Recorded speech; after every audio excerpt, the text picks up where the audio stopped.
Greetings and welcome to Motivating and Inspiring the Next Generation X through true life experiences live on Streets 989 Atlanta. Today I am visiting Bishop Carolyn Tyler Guidry.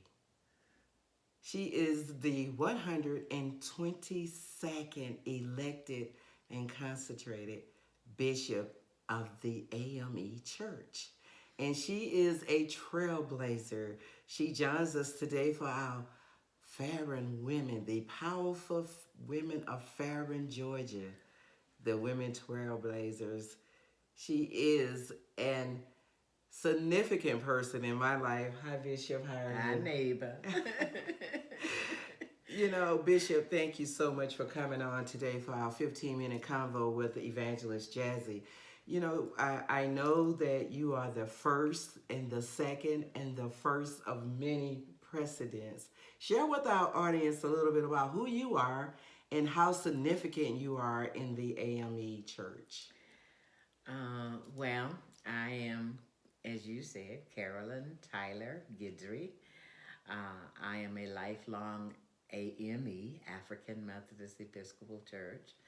I was the first woman to be ordained as an itinerant elder, that's traveling elder, in the 5th Episcopal District, which includes California and 14 Midwestern states. I was the first woman to be made a presiding elder in the 5th Episcopal District, and I was the second woman elected a bishop. My campaign for bishop, however, was the first campaign by a female that was significant enough so that in 1996, the first time that I ran, I was invited to negotiate in the back room. And AMEs listening will understand what that's about. Because in the AME church, you campaign for the office of bishop like a political campaign. Wow. That's exactly what it is. Wow. And so in 1996, I was the first woman to be invited to the back room because I was the first woman in the church to have a significant number of votes that some of the people wanted to negotiate with me. Now, I know we spoke earlier and you shared with me about your grandmother. Well, I was born in Mississippi, a little black girl born out of wedlock. People said you wouldn't be anything because your mama wasn't anything, But I was raised by my grandmother. My grandmother was a maid. She worked for white people. She took in laundry in our home, but she was also a stewardess in our little church. She was one of the founders of Institutional AME Church in Jackson, Mississippi. And so in raising me, my grandmother always told me that the color of my skin and the fact that I was a girl need not be an obstacle in my life, because she said that I was smart and that if I put my mind to it, if anybody else could do it, I could do it better. Right. And so I grew up with that attitude. When I went to school, I always had to make sure I had good grades. If I got anything less than an A, I was upset about it, because my grandmother said if anybody else could do it, I could do it better. Now, you indicated that you were the first woman to be appointed presiding elder, the second woman to become a bishop. Right. And you are also the first woman to retire as a bishop. Well, because I was 67 when I was elected. Our bishops, preachers in our church retired age 75, and that includes the bishops. So I was 75 in 2012. Okay. And so I retired after 8 years, and then I had the distinction of being the first female bishop to retire from active duty. You are the first of many. You are also a lifetime member of the NAACP. Share with us. Well, I've been a member of the NAACP since the Civil Rights days, when I worked in the office of Medgar Evers in Jackson, Mississippi, who was field secretary, Mississippi field secretary for the NAACP. And I kept my dues up over the years, But in 2011, I became a lifetime member. Got my little lifetime plaque I carried it in my wallet most of the time. But I became a member of the NAACP because of Medgar. I met him when I started working for the first black man to run for Congress in 100 years, Reverend R.L.T. Smith. I was his office manager and directed his campaign out of the same building where the NAACP office was at the time. And so at the end of the campaign, Reverend Smith, of course, did not win that election in 1960. I started working for Medgar in the NAACP office. So. Now, your life is centered on the Word of God. Tell us more about how you are empowering others to live their full purpose in life, Bishop. I don't know if I'm consciously trying to empower anybody. I try to live my life so that hopefully somebody will see something that they would like to emulate or see worthy in my life. I think all of us are responsible for how we live our lives. But I'm first of all Christian. Yes. I believe in God. I accepted Christ when I was 8 years old, and my life, I think, has been ordered by God all of that time. My ministry, I know for sure that God called me into the preaching ministry, and all I ever wanted to do was to preach it. Amen. Coworker asked me one day while I was still working, you mean people are going to pay to hear you preach? And I thought, what? Because it never occurred to me that as a preacher, maybe you'd get paid for going somewhere to preach. That was never something that motivated me. And it has not, even over these years. While I've been a pastor and been paid by congregations for my services, I've been a presiding elder, been paid by congregations for my services. Been a bishop, been paid by the church for my services, but that was never my motivation. Awesome. Awesome. Let's move into politics. All right. Now, you shared with me earlier about just how important voting is. Share with the audience just how important this particular race in Georgia was recently with the governor's race between Stacey Abrams and Brian Kemp. Well, I was privileged to be one of the community chairpersons. In my community, I was chairperson for voters, getting out the vote here in this area, and it reminded me of when we were trying to get people registered to vote back in the late 50s and early 60s in Mississippi. But we found though that what is happening nowadays is that there's so much going on with gerrymandering the districts, finding ways to discourage people from voting by not having enough booths at the voting places, by giving people the wrong address of their voting place, or when they get there, saying they don't have the correct identification and all that kind of thing. So there's so many ways. So we know that vote counts, because if it didn't count, people would not try to discourage you from voting. And so one of the discouraging things that I found during this campaign, as I talked to young black people, as I would meet them and I would say, are you voting? Are you registered to vote? And they would say, oh no, the votes don't count. And somehow we have to re-educate our people that voting does count.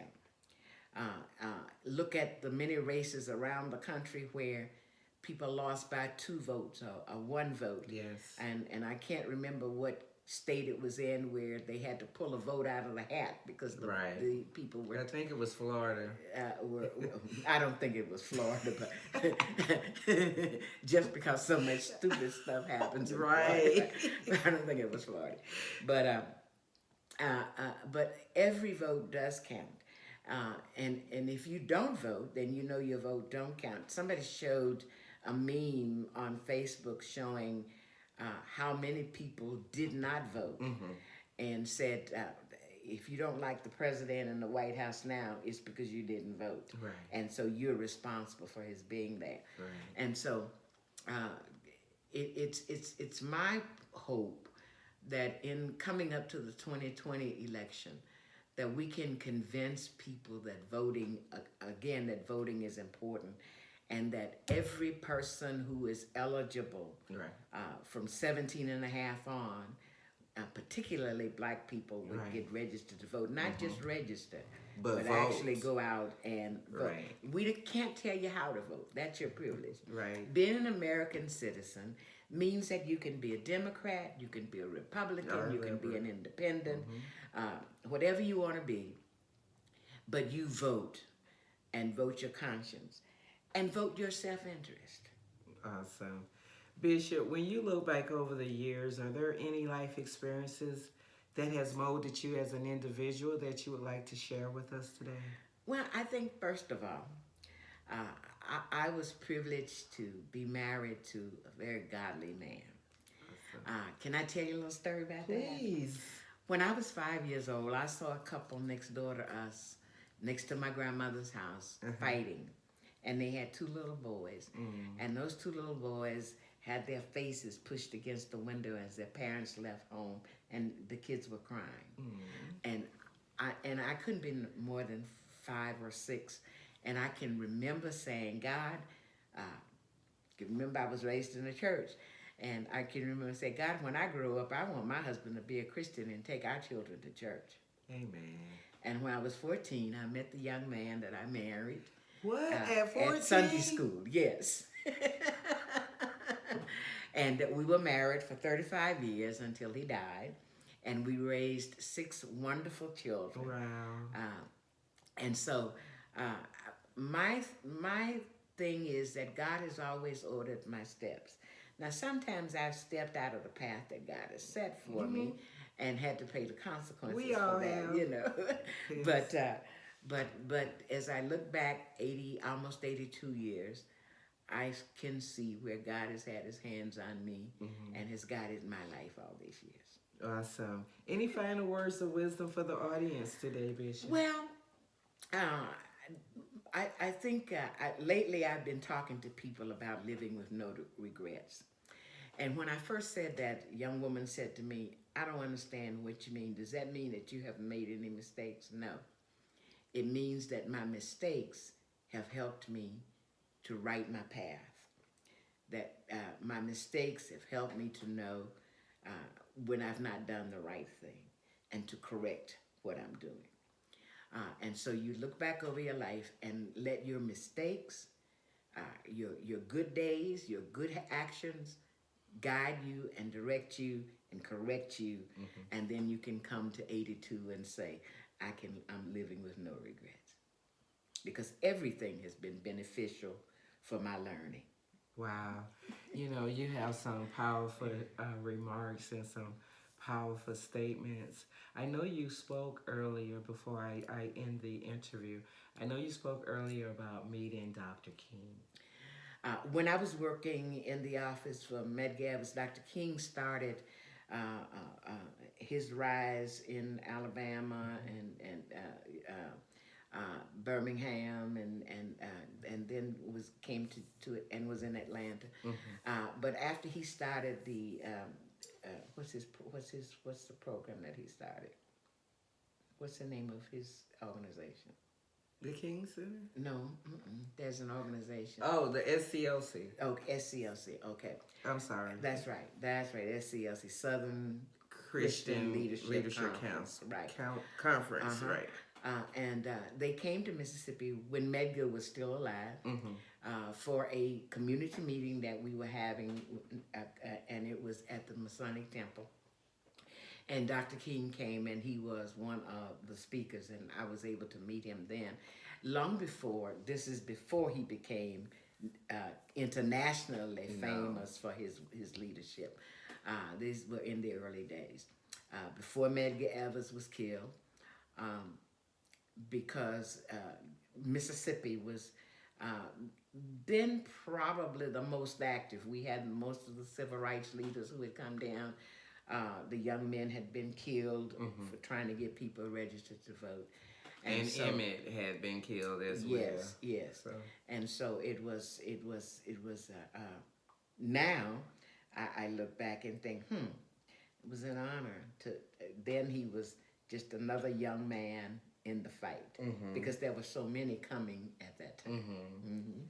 Well, I know you also had an opportunity to speak at the 20th annual event for Dr. King. Where? Was it in Mississippi? I did. You don't remember? I got her, guys. Bishop. She's been looking me up. It's been an honor. You know, I've done a lot of research on Bishop. She's been looking me up. She's been Googling me. And Bishop is one of the individuals that have set a precedence for women and women trailblazers. She is an unsung hero in our era. Can you believe that? And I actually know her personally. She lives next door to me. And, you know, it is, when I was researching Bishop, I almost got in tears because I know that God works in mysterious ways, and he puts individuals in your path at certain times in your life, and you never know until you get to where you need to be just how important that individual is. I thank you, Bishop, for the opportunity to share with the audience today. And I hope that at some point I will be able to speak with you a little bit more on some of the work that you did with Medgar Evers. Well, you're right next door. Just come over anytime. And thank you for being a good neighbor. No problem. You've been hanging out on 15 Minutes Convo with Evangelist Jazzy, Streets 989, Atlanta.